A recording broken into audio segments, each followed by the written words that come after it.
You're listening to the BBC World Service. I'm Lyse Doucet, and this is Newshour.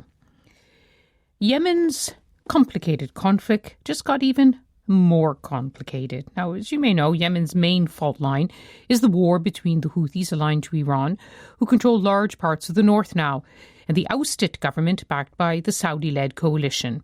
The government's de facto capital for now is the southern city of Aden. But today another political force in the south announced it would establish self-rule in areas under its control, including Aden. The government announced this move by the Southern Transitional Council, or STC, as an armed rebellion. And Saudi Arabia, the main foreign power in Yemen, warned it would have catastrophic consequences.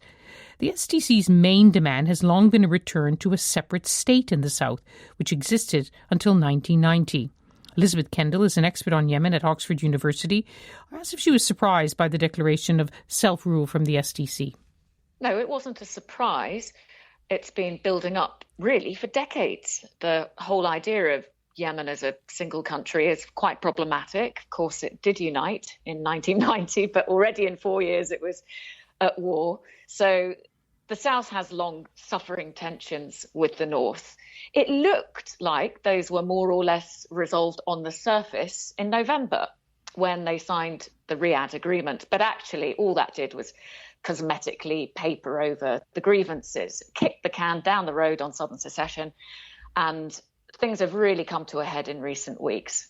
And of course, all of the international eyes were on the ceasefire that was being brokered for the north between the Houthis and the government mainly, and on trying to prevent the virus wreaking havoc in Yemen.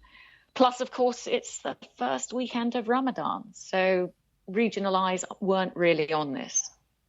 So, of course, most people who follow this very complicated war in Yemen know of two main actors. One is the Houthis aligned to Iran, who control most of the north, and then what's known as the international recognized government, headed by President Hadi and backed by the Saudis. Is what has happened in the south as much a recognition of the weakness of President Hadi and his team, such that the STC felt it had no other option but to move? I think there's a very strong motivator, which is that the Hadi government is weak. It's not popular inside Yemen. It mainly resides outside Yemen in Riyadh. It's lost the main capital, Sana'a, as you say, to the Houthis. It doesn't really control the temporary capital, Aden, which is in control of the Southern Transitional Council. So it is exactly, as you say, it's more of a comment on the weakness of the Hadi government and the South's refusal now to put up with that any longer.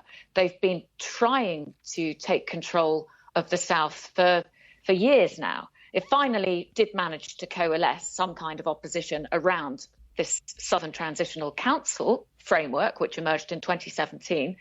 But they're still really pushing for secession, and they hadn't made any progress on that. So now's their time. So in brief, this has come at a time when Saudi Arabia, working with the United Nations, was trying to find a negotiated way out of the war with the Houthis. The opening of this crisis again in the south, can it derail those efforts? Will it make it even more complicated? Yes, Lisa, it will. It will certainly make it more complicated, if not actually derailing it.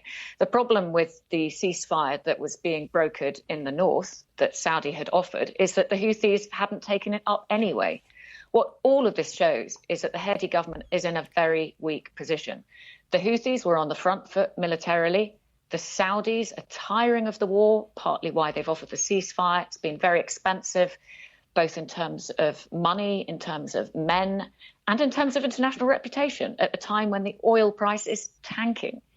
And the southern issue hasn't been resolved. So really, the government's very weak.